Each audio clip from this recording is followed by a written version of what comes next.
Hello guys, कैसे हैं आप सभी लोग। Welcome back to my channel. आज हम पढ़ेंगे केमिस्ट्री।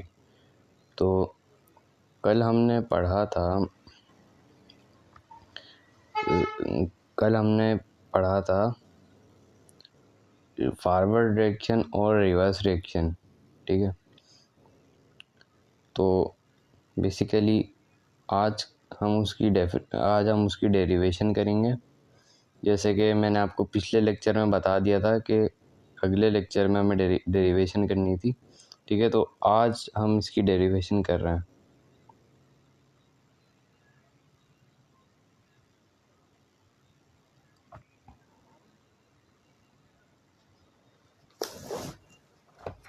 ठीक है,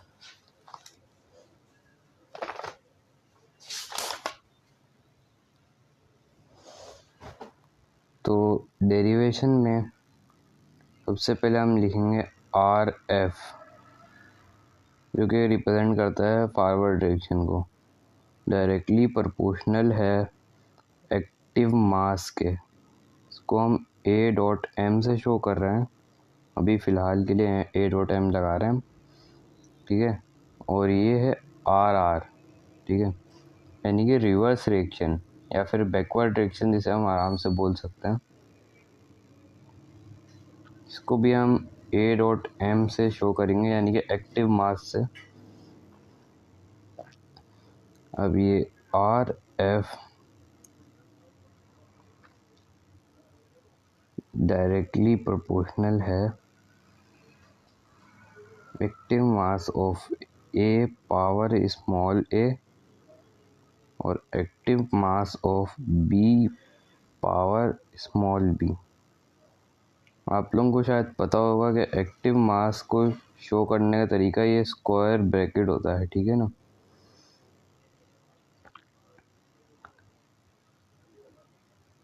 यहाँ पे प्रोपोर्शनलिटी की साइन लगाना भूल गए थे।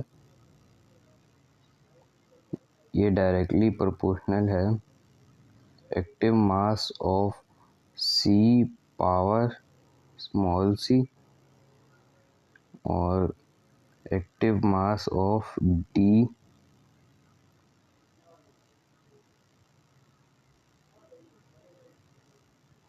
Power small D.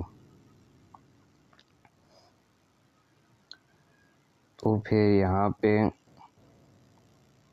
R F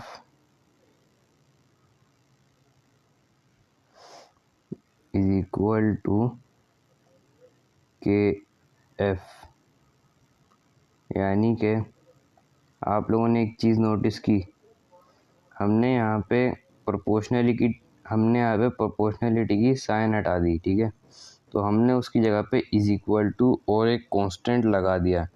ठीक है, तो जब भी याद रखें, जब भी हम प्रोपोर्शनलिटी की साइन हटाते हैं, हम कोई ना कोई इज इक्वल टू लगाते हैं और उसके साथ कोई ना कोई कांस्टेंट ज़रूर लगाते हैं। ठीक है, ये रूल है इसका।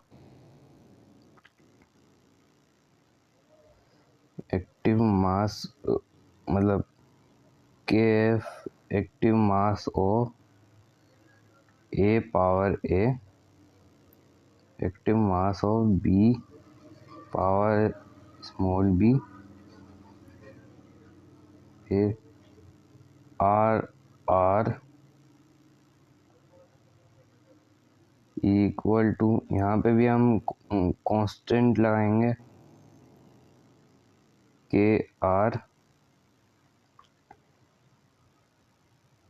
जो कि बराबर है सी पावर स्मॉल सी और डी पावर स्मॉल डी। उसके बाद हम यहाँ पे लिख देते हैं 3 डॉट लगा के, जिनका मतलब होता है such that R F is equal to R R, यानी कि forward direction is equal to reverse direction. ठीक है, तो अब हम आर एफ और आर आर नहीं लिखेंगे, अब हम सिर्फ और सिर्फ इनके के लगाएंगे, ठीक है ना, यानी कि के एफ और के आर, ठीक है। तो यहाँ पे हम लगा देते हैं सबसे पहले के एफ, जो कि बराबर है active mass of A power A and active mass of B power small B is equal to, अब यहाँ पे इक्वालिटी की साइन आएगी क्योंकि हमने यहाँ पे इस वाले फॉर्मूले में इक्वालिटी की साइन लगा दी थी, ठीक है। के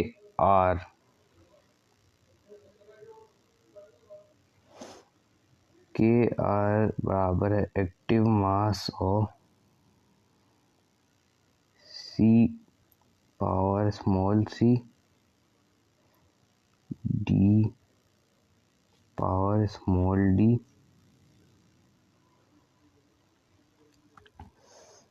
अब यहाँ पे एक चीज़ नोटिस करें कि ये दोनों यहाँ पे मल्टीप्लाई हो रहे हैं, ठीक है ना। तो सबसे पहले ये यहाँ पे मल्टीप्लाई हो रहा है, इधर आके डिवाइड, ठीक है, और ये यहाँ पे मल्टीप्लाई हो रहे हैं, इधर आके डिवाइड, ठीक है।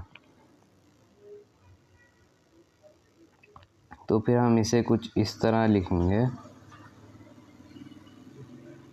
के F upon K R is equal to active mass of C power small सी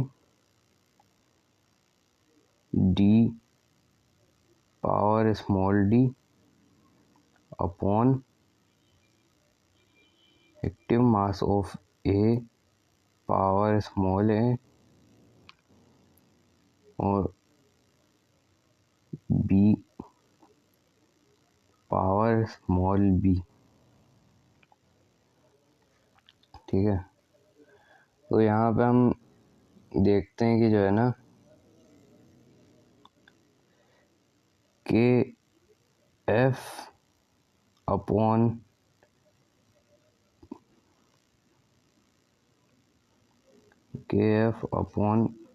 के आर इज इक्वल टू के सी, यानी कि के एफ और के आर के सी के बराबर होते हैं, ठीक है।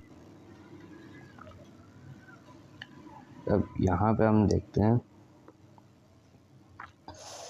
कि फिर हम इसको कुछ इस तरह लिख देते हैं K C is equal to active mass of C power, मतलब capital active mass of capital C power C, ठीक है, और active mass of D power small d upon active mass of A power small a and active mass of B power small b, ठीक है। तो उसके बाद हम यहाँ पे लिख देंगे सिंपली के सी बराबर होता है active mass of product upon reactant,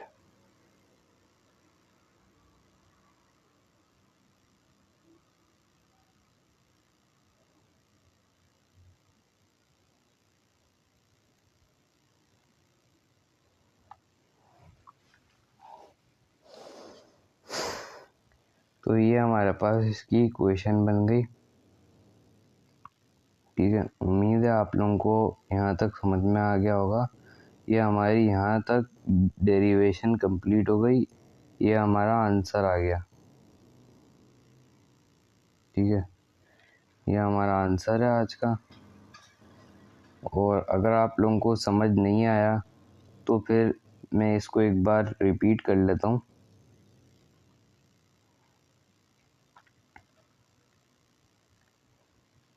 देखें,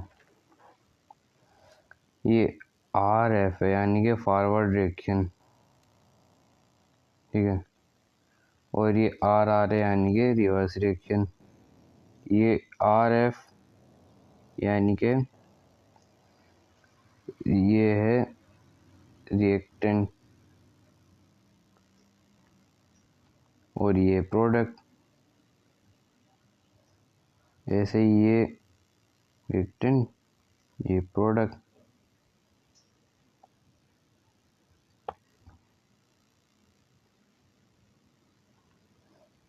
ठीक है,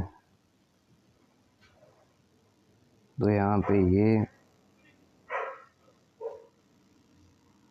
ये रिएक्टेंट, ये प्रोडक्ट, ठीक है। उसके बाद मेन चीज़ यहाँ पे देख लेते हैं। ये अभी भी ये रिएक्टेंट, ये प्रोडक्ट, ठीक है। अब यहाँ पे मेन चेंज नहीं हुई है।